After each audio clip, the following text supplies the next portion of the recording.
Memarlığın özünə məxsus fəlsəfəsi varmı?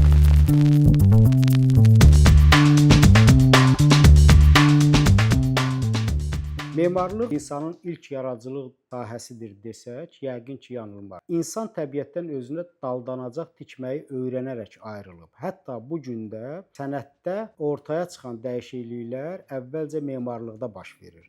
Sonra digər sənət sahələrinə yayılır. Təsadüfi deyil ki, fəlsəfədə istifadə olunan zəmin, inşa etmə, təməl, struktur kimi anlayışlar memarlıqdan gəlir. Filosofları tez-tez fikir memarları adlandırırlar. Fəlsəfə də bir növ insanın, cəmiyyətin düşüncə tərzini inşa edir. Köhnəliyi yıxır, yeniləri tikir.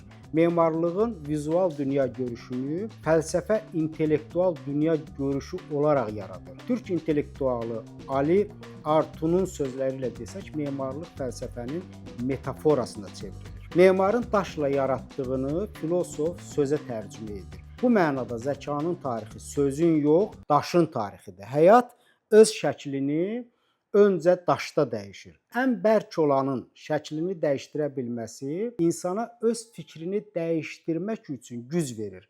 Eyni zamanda fəlsəfə də memarlığa daşa ideya yükləmək bacarığı öyrədir. Çünki sənətin tapdığı hər şey fəlsəfənin axtardığıdır. Fəlsəfə tapdığını sənətə təqdim edir.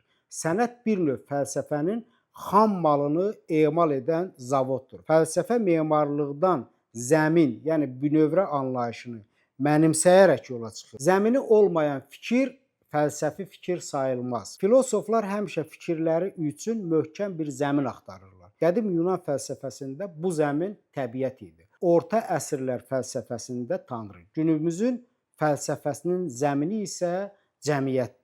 Günümüzün ən yaygın anlayışlarından biri dekonstruksiya. Memarlıq da, fəlsəfə də bu gün özünün təməl ideyalarını dekonstruksiya etməklə məşğuldur. Dekonstruksiya anlayışını çoxları var olanları uçurub dağıtmaq kimi başa düşür. Halbuki dekonstruksiya Derrida'nın sözləri ilə desək, uçurub dağıtmaq yox, sistemin strukturunu təşkil edən qatıları bir-birindən ayırmaqdır.